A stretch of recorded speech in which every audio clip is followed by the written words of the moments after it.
तो बच्चों कैसे हैं आप सब। मैं उम्मीद करता हूँ आप सब बहुत अच्छे होंगे, बहुत बढ़िया होंगे। तो लोकसभा का लेक्चर चल रहा था बच्चों, और लोकसभा में कुछ पॉइंट्स रह गया था। उसके बाद हम लोग लोकसभा का अध्यक्ष देखेंगे और लोकसभा का उपाध्यक्ष देखेंगे। तो चलिए वीडियो को स्टार्ट करते हैं।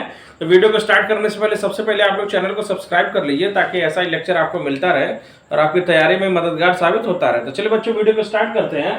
लोकसभा में कुछ पॉइंट्स हमारे रह गए थे, उस पॉइंट्स को देखते हैं। बड़ा इंपॉर्टेंट है, क्वेश्चन पूछता है एग्जाम में।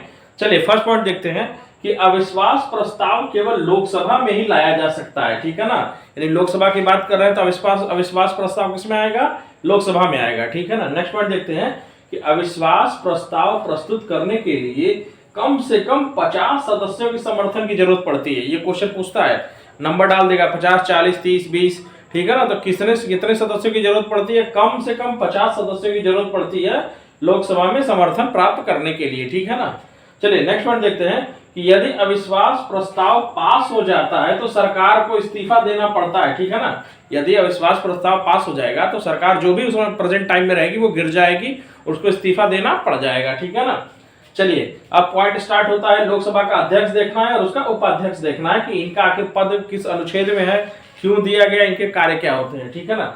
चलिए संविधान के अनुच्छेद 93 के अनुसार लोकसभा स्वयं ही अपने सदस्यों में से एक अध्यक्ष और एक उपाध्यक्ष जो है चुनती है। तो किस अनुच्छेद में बोला गया है? 93 के अनुसार। ठीक है ना। यानी सदस्य अपने में से ही एक अध्यक्ष को चुन लेते हैं और एक जो है उपाध्यक्ष को चुन लेते हैं। ठीक है ना बच्चों।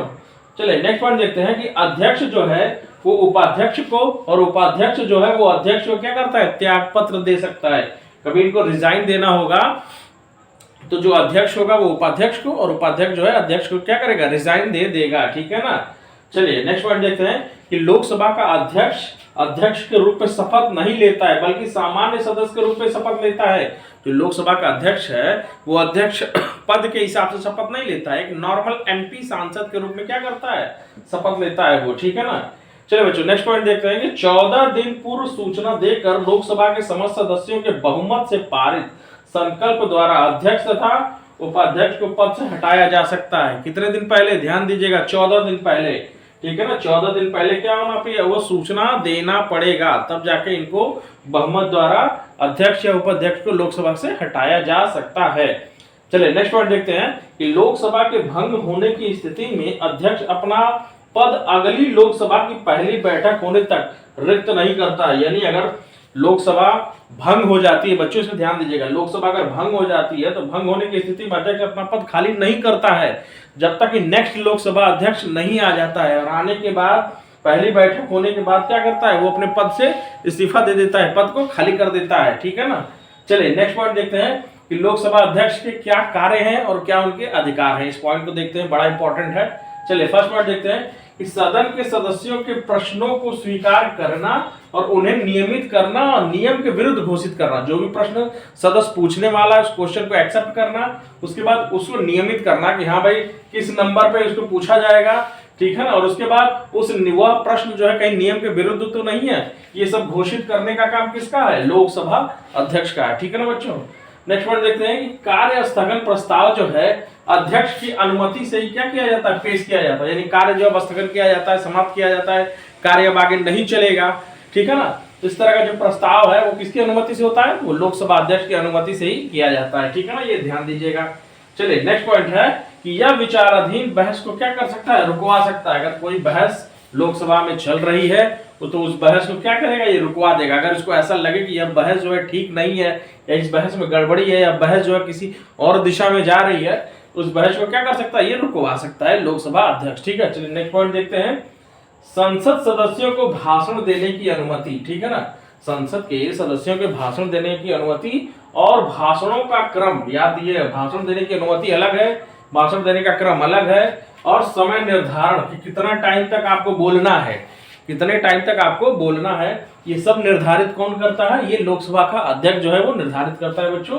चलिए नेक्स्ट पॉइंट देखते हैं, विभिन्न विधेयक और प्रस्तावों पर मतदान करवाना। ठीक है ना। मतदान करवाना वह परिणाम उसका घोषित करना, ठीक है ना। कोई भी विधेयक है उससे वोटिंग करवाना, उसका रिजल्ट देना, और अगर गलती से मत जो है बराबर हो जाते हैं, मत जो है बराबर हो जाते हैं, तो इस स्थिति में निर्णायक मत देने का अधिकार है, ठीक है ना।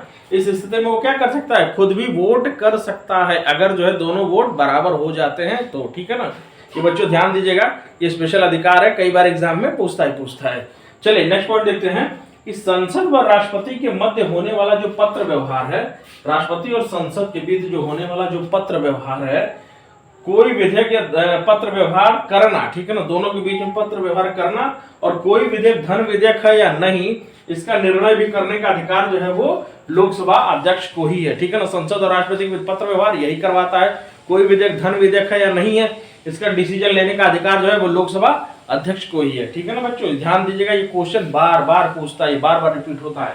चलिए नेक्स्ट पॉइंट है कि अध्यक्ष द्वारा धन विधेयक के रूप में प्रमाणित विधेयक, ठीक है ना, अध्यक्ष द्वारा धन विधेयक के रूप में प्रमाणित विधेयक की प्रकृति के पर प्रश्न किया न्यायालय में या किसी सदन में या राष्ट्रपति द्वारा विचार नहीं किया जाएगा। अगर उसने एक्सेप्ट कर लिया कि यह बिल धन विधेयक है तो वो किसी कोर्ट में नहीं जा सकता है, राष्ट्रपति के पास भी विचाराधीन के लिए नहीं भेजा जा सकता। ये कहीं ना कहीं विशेषाधिकार जो है लोकसभा अध्यक्ष को हमारी संसद द्वारा दिया गया है बच्चों, ये बहुत इंपॉर्टेंट है, इससे क्वेश्चन आता है। चलिए नेक्स्ट पॉइंट देखते हैं कि प्रथम लोकसभा का जो कार्यकाल था वो 17 अप्रैल 1952 यानी 17 अप्रैल 1952 से 4 अप्रैल 1957 तक रहा, ठीक है ना, 57 तक रहा, ये याद रखिएगा। पहला जो है 17 अप्रैल 1952 से लेके 4 अप्रैल 1957 तक का पहला जो कार्यकाल जो है वो रहा लोकसभा का, ठीक है ना। और एक नेक्स्ट सबसे इंपॉर्टेंट पॉइंट है जो क्वेश्चन आता ही आता है एग्जाम में, इसको ध्यान दीजिएगा। प्रथम लोकसभा जो अध्यक्ष थे वो कौन थे, जीवी मावलंकर, कौन थे, जीवी मावलंकर साहब थे। और जो उपाध्यक्ष थे वो कौन थे, वो एम अनंतशय अयंगर थे, वो एम अनंतशय अयंगर जो है उपाध्यक्ष थे, और जीवी मावलंकर जो है वो बच्चों अध्यक्ष थे।